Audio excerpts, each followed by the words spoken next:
A marvelous day to all. This video is principally made with the purpose to help you understand what MUN is.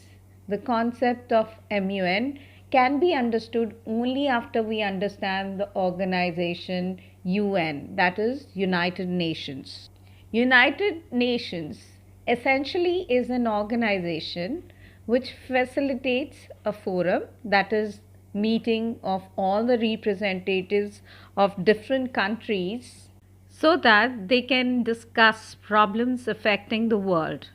And these meetings evidently are for discussing and finding solutions and ultimately to maintain international peace, security, and promote understanding amongst the nations of the world.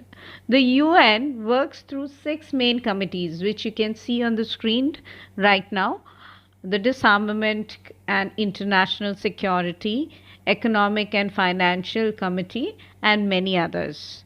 So, MUN is a replication or simulation of the working of real UN. Basic purpose of MUN is to prepare future leaders or the diplomats who can sort world problems. While participating in MUN, students research, debate, and write their papers. When they research and write their position papers, that fundamentally lays foundation to success at MUN. The students also need to understand the decorum and the language to be used while participating in MUN. To get ready for the MUN, the students need to prepare country profile and position paper. So let's come to the point of writing the country profile, and the guidelines to it is here on the screen. You need to include in your country profile the physical geography, its cultural, political, and economic geography as well. In physical geography, you will take into account the territory, means the size of the country, and location, the country which has been assigned to you, its neighbors, and the physical features, and of course the climate of the country. In the cultural geography, you need to add in the cultural background, the country's population, the official language it has, and in addition to that, the ethnic composition of the country. Now let's come to the political geography. The political geography embraces the type of government, the allies and the enemies, and of course the prominent leaders of the country. And last but not the least, the economic geography, which takes into consideration important things like the GDP of the country, the quality of life, and the major imports and exports, plus naturally the trading partners of the country. Let's proceed to writing of the position paper, but before that, let's talk about the features of a good position paper.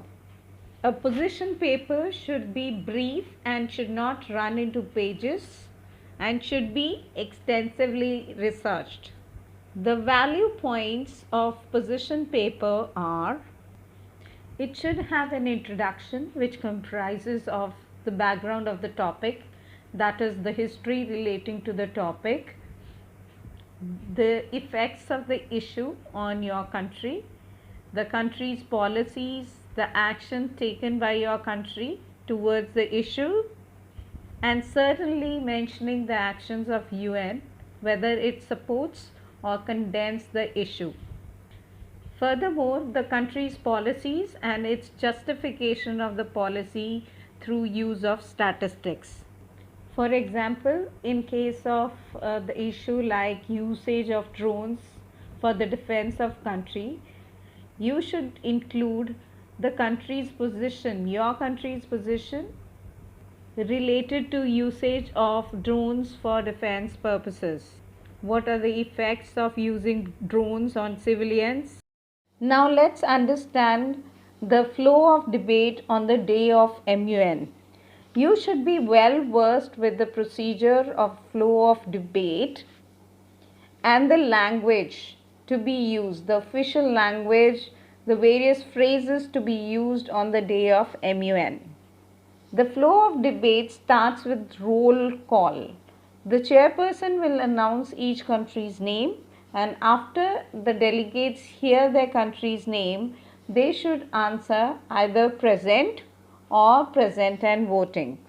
Next, the agenda of the meeting is set. The first order of the business for the committee shall be the consideration of the main topic, that is, the topic decided by the MUN organizer. So the debate starts with formal session in which the delegates of each country come according to the speakers list and present their position papers and offer recommendations.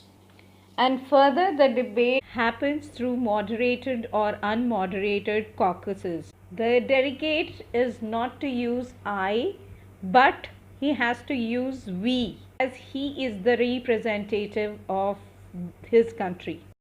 Now let's understand what moderated caucus is. A moderated caucus is a debate format where delegates make short comments on a specific sub-issue. In order to move into moderated caucus, a motion should be passed by the delegates and of course it should be seconded. Once the moderated caucus motion is passed, the delegates who are interested in speaking will raise the placards on the request of the chair to the interested delegates who want to participate in the subtopic. The motion of moderated caucus must include the following, that is the overall speaking time, the time per speaker, and the sub-issue to be discussed. For example, if the main topic of MUN is usage of drones for defense and the delegates present want to discuss more on the effects, they can pass a motion for moderated caucus to discuss on the effects of drones on the life and property of the people. Now let's understand what an unmoderated caucus is.